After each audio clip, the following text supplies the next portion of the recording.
While the Allies hated German machine guns in World War II for their incredibly high rate of fire, the Germans, on the other hand, hated the incredible power of the M2 Browning and its 50 BMG cartridge.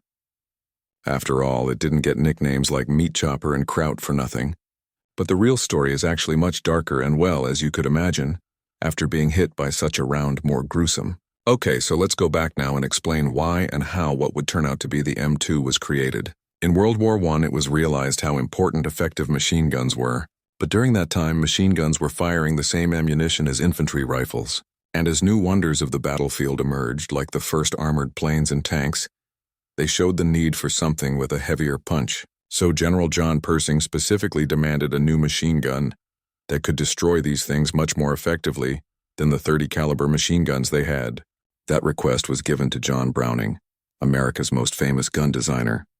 He got their requirements to create a new machine gun that would fire a half-inch round at a velocity over 2,700 feet per second, which was a significant jump from anything he had designed before.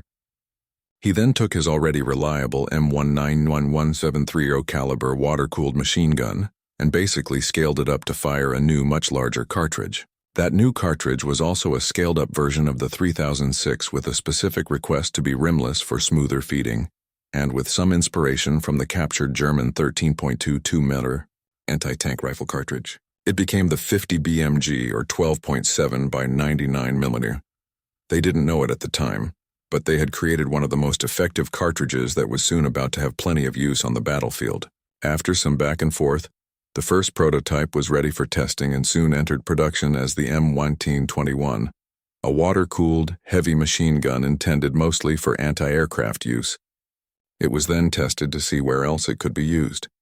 And at first it wasn't looking very promising. Infantrymen couldn't handle it as it was too heavy to carry, weighing about 120 lbs in the water-cooled version or 84. For the lighter air-cooled model with the tripod adding another 44. So, a complete ground setup ranging between 130 and 170 lb plus all the ammo for it, which also wasn't light, was not giving a promising future. Not to mention it had substantial recoil, making it difficult to fire accurately. Smaller aircraft of the time also couldn't make much use of it. And for vehicle use mounted in early small turrets, it was also problematic. It could be fed only from the left side. So at first the only real use was as an anti-aircraft coastal gun. But no one could imagine just how everything would soon change. John Browning passed away in 1926, but development continued and his design was refined. Internal parts were changed so the feeding could be quickly switched between left or right side feed by changing the top cover. And a universal receiver was developed on which could be mounted either a water-cooled barrel with its jacket, a heavy air-cooled barrel, or a light air-cooled barrel for aircraft use. This concept now began looking promising, and with other smaller improvements the gun got the designation M2 Browning machine gun. During this time, other nations had turned to heavier weapons like 20 or 30 mm cannons, but the Americans believed the 50 caliber's high velocity and adaptability would still make it effective. So it stayed in production, and just how effective it would be was now going to be found out as the new global conflict began. And the M2 turned it into the legendary Mardus, 50 caliber, or just 50 as soldiers would soon be calling it. Muse, if you didn't know, was coined from the words mother and deuce, meaning two, something like mother of machine guns, and it turned out to be quite close to that. Now, as World War II broke out, the United States already had M2s serving in multiple roles. Fixed aircraft guns, anti-aircraft guns mounted on ships, bombers, or vehicles, and of course on tripod mounts for infantry use, effective against almost anything they might encounter on the battlefield. At first, the biggest use was on aircraft with lighter barrels and a tuned-up rate of fire from around 500 to about 1,200 rounds per minute. Remember, this is almost the same rate of fire as the German MG-42. Although it was meant only for short bursts and was tuned up so much because on aircraft or anti-aircraft use, you'd have only a short time window before your targets got out of sight. And in some configurations, the M2 really reached absurd levels. Like, for example, you've all heard of the B-17 Flying Fortress bomber, which used M2s for protection against enemy fighter interceptors. In the G model, it carried up to 13 of them mounted in twin configurations in various turrets. The fighter bomber P-47 Thunderbolt had 8 of them, 4 in each wing, while the Douglas A-26 Invader took this to another level with, listen to this, up to 18 M2s, mounting 8 in the nose, 4 in each wing, and 2 in the turret. The M2 immediately proved to be a significant improvement over lighter, around 30 caliber machine guns early in the war, and had that neat balance between rate of fire and single round power, more than enough to down an enemy fighter or bomber aircraft.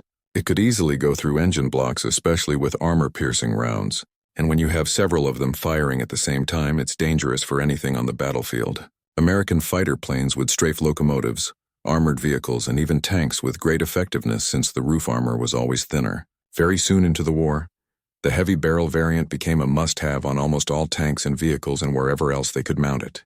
Already by 1945, millions of M2s had been produced, making it the most produced machine gun ever, and the Germans were frustrated that American heavy machine guns were simply everywhere on the battlefield.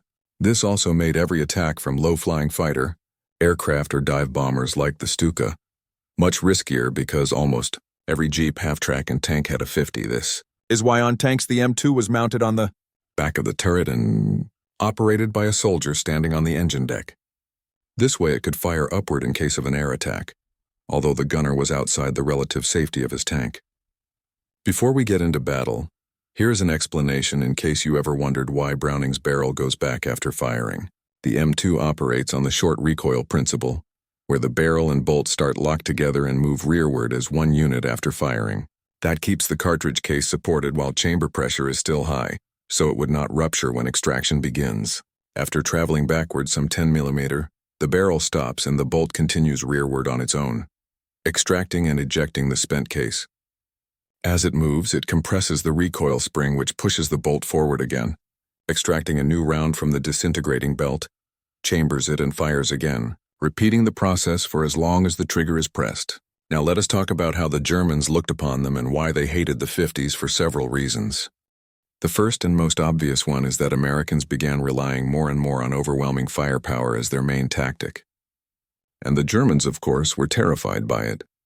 The Americans never suffered from a lack of ammo like the Germans did. And it seemed that anything with wheels or wings on the battlefield had at least one heavy machine gun. Getting shot at by 50 cals is nowhere near the same as smaller caliber rounds, and they significantly outrange lighter machine guns. Just look at the difference between the 8mm Mauser round the MG42 fired and the 50 caliber beside it.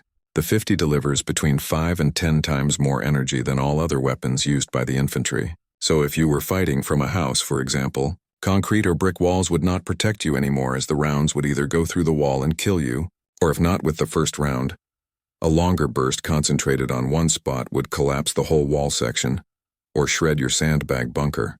Even better armored tanks like the Panzer IV, when hit by heavy 50 caliber fire, could let some rounds slip through, especially from the side or rear, or have their optics and tracks damaged or turret jammed. Lightly armored Japanese tanks in the Pacific, for example, were knocked out by the 50s easily, especially when they came in banzai charges, which happened on multiple occasions, surprising American tankers who opened up on them with everything they had. There is also one controversial thing about the 50 in World War II, and that is the myth that it was said to have been banned by the Geneva Conventions because of its devastating effect on the human body. This was a myth, but the effect on the body was not exaggerated.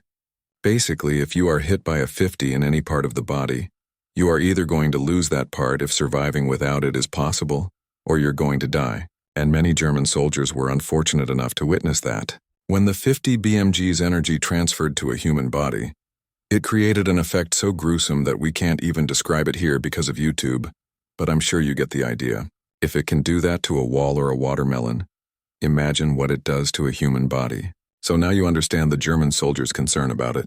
They adapted their tactics to counter American heavy machine gun positions, shifting from direct assaults to taking them out with snipers, tanks, or indirect fire with mortars and artillery. And to add on top of that, the Germans never had anything like it. Their heavy machine gun of the war was the MG42 or the MG34 when mounted on the Lafette tripod, which was considered the heavy machine gun configuration. And while the Lafette tripod was really ingenious and gave German machine guns extreme accuracy and greater range, the 8mm Mauser round they were firing had nowhere near the punch the 50 BMG had. The closest thing to the M2 the Germans had was their 13mm heavy machine gun, but it was used only on fighter aircraft. The Germans did plan to use captured M2s mounted on U-boat as anti-aircraft weapons when they had to surface to charge batteries. and they even produced copies of 50 BMG rounds for this purpose, which shows they respected it, although actual use occurred only in rare cases. Now, before we get into some terrifying modifications of the M2 machine gun, let's take a look at the different round types they are shooting. The standard one was ball full metal jacket with some serious destructive force, of course, but there are also specialized exotic variants making it even more effective. Firstly, we have several versions of our more piercing rounds that could penetrate around an inch of hardened steel. Then we have incendiary rounds designed to ignite flammable material, which is quite effective when you shoot at enemy aircraft, for example. So on top of its fuel leaking upon hit, it could also be easily ignited. There are armor-piercing incendiaries combining both functions of the two rounds previously mentioned. Armor-piercing incendiary tracer, as the name suggests, adds a tracer element for spotting hits, which again is useful for anti-aircraft fire, or for adjusting your fire at longer range, as you'd see where the rounds are landing. Because the 50 BMG rounds are effective even at longer ranges of over 2 km, belts for M2 are usually loaded with a combination of rounds, with a tracer every fifth round for standard ground use, while aircraft would load a combination of armor-piercing, incendiaries, and tracers for dogfights or ground attacks, depending on for what job they needed it. After World War II, some fancy interesting rounds were developed, like the Raufoss multi-purpose round. This one combined everything in one cartridge with an armor-piercing tungsten core, plus a small explosive and incendiary charge that also creates fragmentation. It behaves like a 20-millimeter cannon shell but in a 50 BMG package. Then there's the SLAP, short for Saboted Light Armor Penetrator, which works similarly to much larger armor-piercing discarding Sabbath rounds that tanks are firing. It has a small subcaliber penetrator made from very dense material, usually tungsten, and has much better armor penetration while being quite effective against light armored vehicles or helicopters.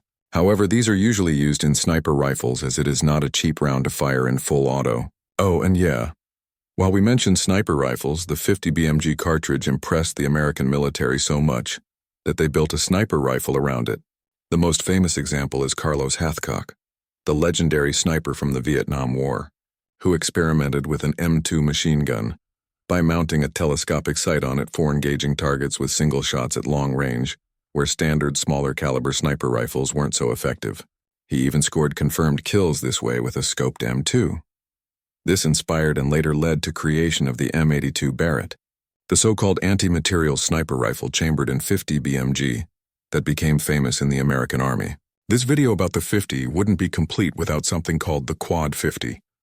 When one heavy machine gun is not enough, well, you just take 4 of them and mount them on a single platform and point it at anything you'd wish to cease to exist. This is the M45 Maxson quad mount. Originally created for mobile defense against low-flying aircraft, 50 BMG was good for shooting the aircraft down, but the problem was its low rate of fire and the short time window the gunner had to hit a fast-moving target. So it was multiplied by 4, and now every second about 40 rounds were fired. Germans had similar but even more powerful concept with their quad 20mm anti-aircraft cannons, but it was a much heavier system specifically for anti-aircraft role, while Quad 50 was much simpler and versatile. Electrically operated turret could quickly traverse it all around and up to 90 degrees upward to quickly get a target in sight. It could be positioned on the ground on its own or mounted on vehicles. And it wasn't long before someone turned the Quad 50 on ground targets, especially later in the war when the Allies gained the upper hand in air control, so they didn't have to worry much about the Luftwaffe. They were used for infantry support as well. And the effect of 450s firing at a single spot is just devastating. This Quad 50 lived even after the war, and saw combat in the Korean and Vietnam Wars as well. It was even creatively mounted on trucks to protect convoys from ambushes. As for the 50 caliber gunners from the Second World War to this day, they have serious firepower in their hands. But that came with the cost that the enemy would do anything to get rid of them as soon as possible, so they'd pretty quickly attract the attention of their opponents with their distinctive firing sound, smoke, and muzzle flashes. I don't know why, but for too long. Earlier 50 caliber gunners on vehicles and tanks didn't have shields to protect them from enemy small arms fire. They were standardized far later in the Vietnam War. And even Humvees in more modern wars didn't have shields until horrible losses from snipers or urban combat happened, when they began making turrets and later introduced remote weapon stations like CRWS that solved this problem. Now, instead of sticking your head and upper body out to fire the machine gun, The gunner fires with joystick and camera from the safety of his vehicle, and uses advanced tech like a laser rangefinder, night vision, thermal views, and so on. They are even made to work not just with 50s but also other machine guns or automatic grenade launchers. As for the M2 Browning, it's fascinating how far it got from a weapon that wasn't looking so promising at first.